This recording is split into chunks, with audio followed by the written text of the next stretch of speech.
Chapter 8, Section 2, Areas in the Plane.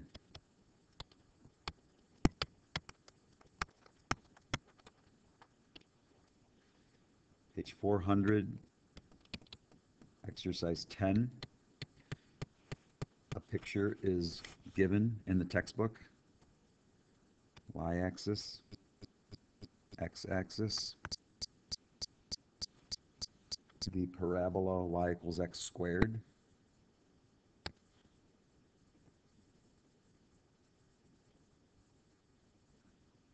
The line x plus y equals 2.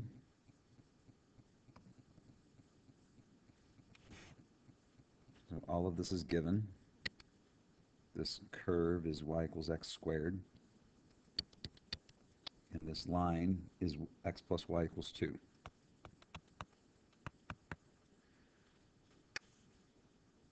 The directions are to find the area of the shaded region.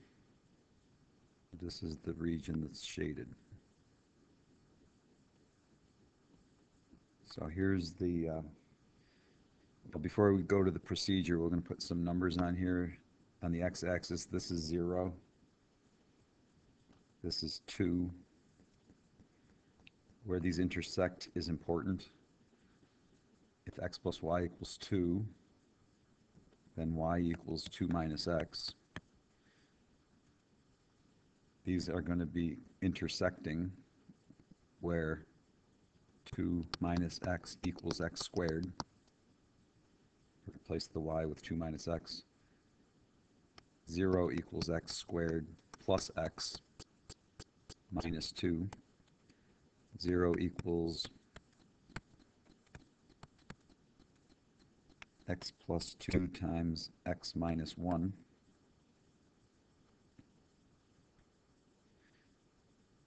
X equals negative 2, or x equals 1. That means this line will also intersect this parabola over here somewhere, over here in the second quadrant. But we only care about this intersection point, which is when x is 1. Obviously not negative 2, since that would be over there. When x is 1, y is, use this, 1. Or I could have used y equals x squared. Intersection point is 1, 1. So to find the area of this blue shaded region, we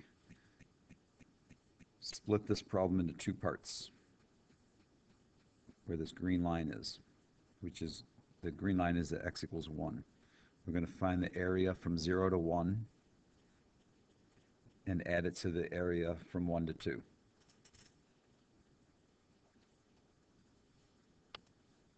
So the area of the shaded region.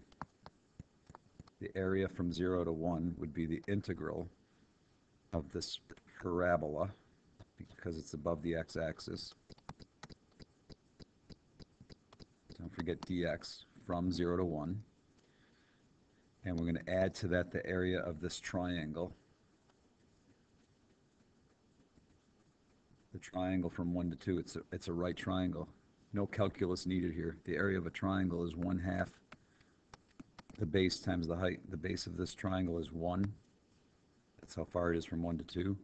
And the height of this right triangle is 1. Forgot the equal sign. The integral of x squared dx is x to the third over 3. Instead of plus c, we put a bracket with the 1 and the 0 attached. The rest of this is a geometry problem. The area of that right triangle is 1/2. X cubed over 3 with these numbers means 1 to the third over 3 minus 0 to the third over 3.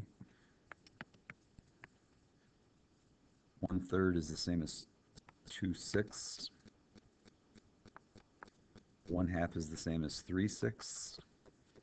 So that makes the area of the entire shaded region 5/6.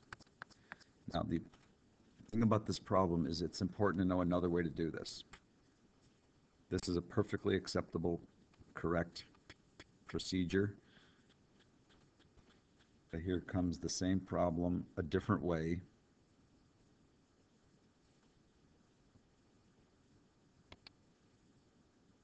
yes, you do need to know this other method. So parabola, line, 0, 2, intersection point, y-axis, x-axis. So here's a procedure that is important to learn. Anywhere in this region I'm shaded, that's shaded, I'm gonna draw a horizontal rectangle, horizontal and really, really skinny. I'm gonna say that since this point is on the line, it's on the line x plus y equals 2. I'm going to say that the x-coordinate of that point, which is now a black point, is equal to 2 minus y. So I'm going to say the coordinates of this point are x comma y, but anywhere on this line, x is 2 minus y. So there's the x-coordinate of a point, and there's the y-coordinate. It's in terms of variables because I could have drawn this green rectangle anywhere in the region. No matter where I drew it, the y-coordinate would be y, and the x would have to be 2 minus y. Since this point, even if I drew this green rectangle, skinny, skinny rectangle down here, I could still say the y-coordinate is y. That just means I don't know what it is, but the x would have to be 2 minus y. At the other end of this rectangle, it's on that point at this end is on the parabola y equals x squared. Anywhere on that parabola, the square root of y is equal to x. I just took the square root of both sides. So this point right here, its coordinates are x comma y, but x is the square root of y. The y-coordinate would be the same as the y-coordinate at the other end. If this is horizontal, the y-coordinates are the same. So I'm going to just talk about the area of this green rectangle. This green rectangle, bringing it over here. This point has coordinates 2 minus y, comma y. This point, that's because that's on the line x plus y equals 2. This point has coordinates radical y, comma y. The y-coordinate should be the same if this is horizontal. Y, y. The x-coordinate over here is the square root of y because this point is on the parabola y equals x squared. So if I want the area of this rectangle, skinny rectangle, I need how long it is, which would be from, from here to here. I'm going to say that's 2 minus y minus the square root of y. That's how long this rectangle is. To tell me, so in other words, the length of it is a change in y. Change, right here, change in y. Change in x. From here to here, look over here in the blue shading, it's a change in x. See, I'm going left and right. Change in x means subtract. The width of this rectangle, I keep saying it's very, very skinny. The width is some change in y, because it's a vertical distance here, is how wide this is. So here's the area. That's the length of the skinny rectangle. It's a change in x. Subtracted the x's. And this is the width. It's a change in y. It's a very, very small change in y. If we multiply the length and the width, that's how we get the area. A for area. And then here's the calculus magic. We say that's the area of this green rectangle. It's also the area of this green rectangle, and this one, and this one, and this one, and this one, and this one. If you make the rectangle skinny enough, you can fit infinitely many of them in here, if they are skinny enough. The magic of calculus is we say add all of those up. This is the symbol for adding them all up. It's like an S for sum. 2 minus y minus radical y, and delta becomes d. Delta d, same thing.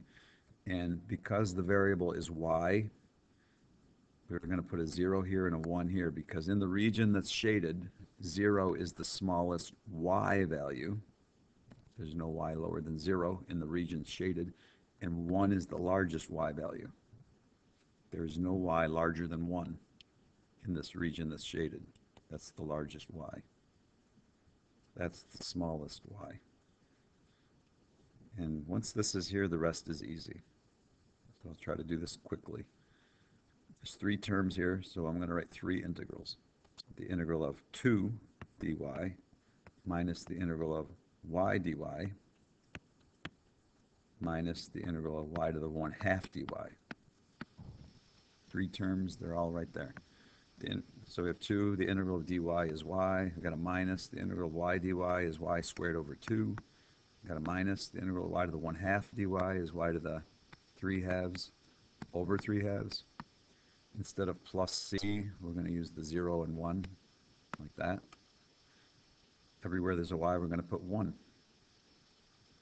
Before we replace y with 1, I'm going to rewrite this as 2y minus y squared over 2 minus 2/3 y to the 3/2.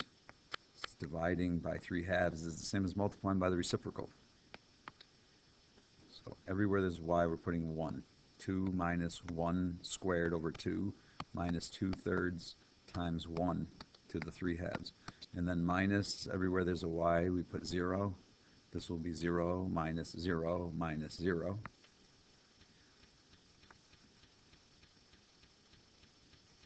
We're going to turn all of these into 6. 2 over 1 is the same as 12 over 6. 1/2 is the same as 3, 6. And 2/3 is the same as 4, 6. 1 to the 3/2 is just 1. 12 minus 3 is 9. 9 minus 4 is 5. Keep the denominator. And now we're going to do number 28. Y equals 2 sine x. Y equals sine 2x. And x is between 0 and pi. X is between 0 and pi. And we are allowed to use a calculator. If you look at the graph of this on a calculator, be sure to use this window, x minimum, x maximum. You'll see this picture. Y equals 2 sine x.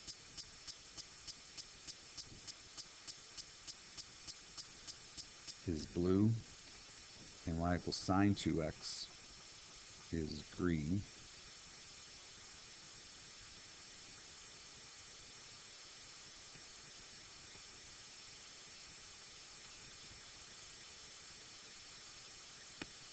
This is on your graphing calculator. This is the x-axis. This is pi. This is 0. This is the y-axis. Truth is, the numbers on the y-axis are not really important, but this is 2 up here, and way down here is -2. This green graph goes up to 1 and to -1. All right, we need the area between these curves. On the area of the region enclosed by these curves. That means between the blue and the green. In the last exercise, the second way we did it, we made horizontal rectangles. When I say rectangles, I might say slices instead.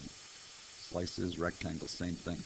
So somewhere in this region, between the blue and the green, I'm going to make a slice. And this time I'm going to make it vertical. And this is a vertical slice, and it's anywhere in the region. It does not matter that some of this graph is below the x-axis. Irrelevant. This point, because I made this anywhere I've wanted to, has some x-coordinate.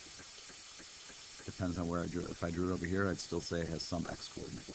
But the y-coordinate here x comma y. The y coordinate is 2 sine x, because anywhere on here, this is what y equals.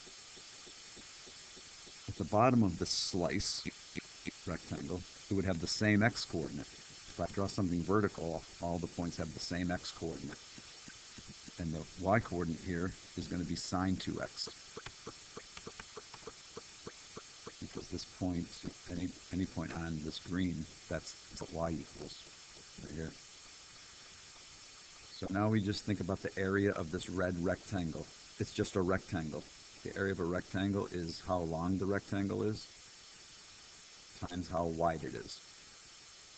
The length of this rectangle is a change in y.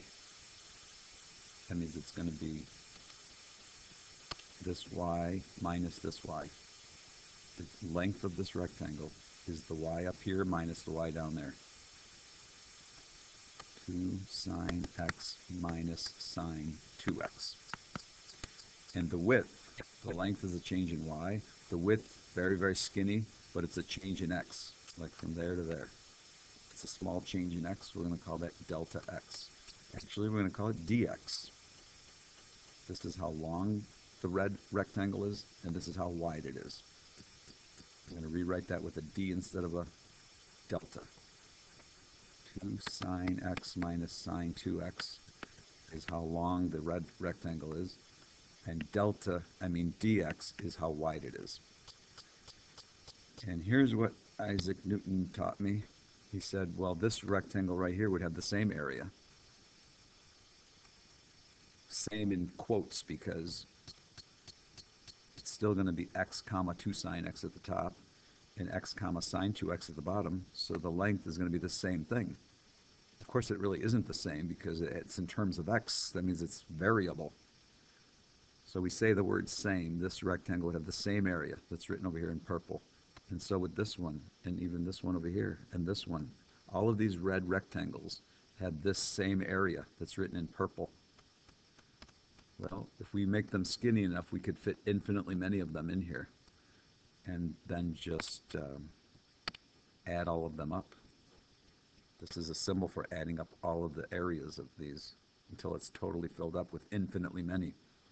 And because the variable is x, we're going to attach 0 and pi. When we're using x, we need smallest x and largest x attached in the shaded region. When we're using y, like here, we use y, so we use smallest y and largest y. We do not use 0 to 2 here, because those would be x's. Now, on the AP Calculus exam, when you see a question like this, if it's a calculator allowed problem, once this is written down, you just write the answer. No more work. You just type Math 9 on your calculator. And I'll do it right now because you should also try it. I'll tell you what I'm pressing. First, I'm making sure the calculator's in radian mode. Then I'm pressing Math 9, 2 sine x, close parentheses, minus sine 2x, close parentheses. And then if you have the older operating system, you would need comma x, comma 0, comma pi, close parentheses, enter, and the answer appears on the calculator. Now with the newer operating system for the graphing calculators, you wouldn't need the commas. So just let me know if you're not able to get this on the calculator, because AP exam, the credit for a question like this, all the credit comes from this right here. This has to be correctly written on your paper. Integral 2 sine x minus sine 2x in parentheses, dx from 0 to pi. You also get credit for the correct answer, but most of the credit comes from writing that down. If it's no calculator allowed, then you would of course have to go through similar to what all this stuff that we did here. The end.